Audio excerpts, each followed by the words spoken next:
समझिए 30-50 पहले लोगों को ध्यान में इतना इंटरेस्ट नहीं था। लेकिन आजकल दुनिया भर बहुत लोग ध्यान कर रहे हैं और इसका बात बात कर रहे हैं। क्या कारण है स्वामी जी? नहीं, वास्तव में क्या है, धीरे-धीरे मनुष्य का ना शरीर भाव बढ़ रहा है और जैसे-जैसे शरीर भाव बढ़ रहा है, वैसे शरीर की समस्या बढ़ रही है। आप देखो ना, यंगस्टर के कितने सारी आत्महत्याएँ होती हैं। हाँ, आत्महत्या क्या प्रकार है, माने वो अपने आप को समाज से कट ऑफ कर लेता है, घर से कट ऑफ कर लेता है, फैमिली से कट ऑफ कर लेता है और उसके बाद में उसकी मृत्यु हो जाती है।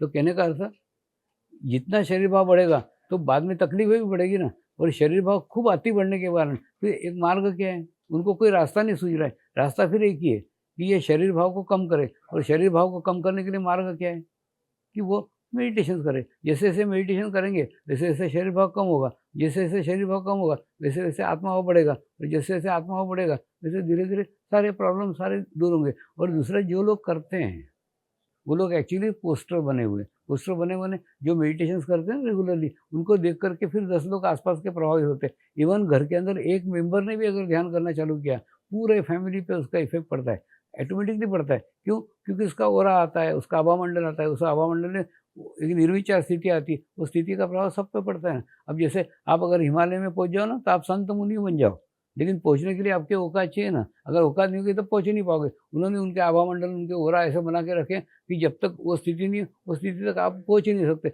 और पहुँचने के बाद में फिर वो निर्विचार अवस्था में रहते हैं। आप निर्विचार अवस्था में हो जाएंगे, ऑटोमेटिक हो जाएंगे। तो एक बार हुआ ना, एक अंग्रेजी लेखक ने मुझे पूछा, स्वामी जी इतना भ्रष्टाचार हो रहा है, इतना आतंकवाद फैल रहा है, तो आपके वो गुरु हिमालय के बैठे-बैठे कुछ करते क्यों नहीं इसके लिए? मैंने बोला, वहाँ जाने के बाद में ये दुनिया का विचार भी नहीं आता। वहाँ जाने के बाद में एकदम विचार शून्यता की स्थिति में वो बैठे रहते हैं, हम बैठ जाते हैं। इसीलिए हिमालय में जो गया है ना, वो गया है, वो कभी वापस कभी नहीं आए। मेरे को भी भेजा गया है, नहीं तो मैं भी नहीं आता। स्वामी जी, ध्यान से समाज सुधर सकता है क्या? और नियमित ध्यान कर से क्या-क्या लाभ मिलता है? एक आपको बताऊँ क्या, हमको ना बचपन से लाभ की तरफ बहुत ध्यान है। सब चीज़ें क्या मिलता है, क्या मिलता है। अभी प्लेन के अंदर एक आदमी मेरे पड़ोस में बैठा था, उसने पूछा, ध्यान करने से क्या लाभ मिलता है? मैंने बोला, आत्म शांति मिलती है, जो बाज़ार में नहीं मिलती। तो माने आपको शांति मिलती है जो बाज़ार में नहीं मिलती। हुआ ना, फॉरेन के अंदर इतने अमीर साधक हैं जिनके घर में लाखों रुपए के पेंटिंग्स लगे हुए हैं। वो बोलते हैं हम दुनिया की हर चीज़ खरीद सकते हैं सिवाय शांति के। तो हम आत्म शांति पाने के लिए इस मार्ग में आए। तो कहने का मतलब, मेडिटेशन एक ऐसा मार्ग है जिससे आत्म शांति मिलती है, आत्म समाधान मिलता है। और जिसको मिलता है उसको वो वर्णित करके नहीं बता सकता, लेकिन आपको अनुभव होगा कि आदमी एकदम शांत है, प्रत्येक परिस्थिति में शांत रहता है। तो इससे आत्म शांति मिलती है। बाकी बाकी सब लागों का कोई महत्व नहीं है।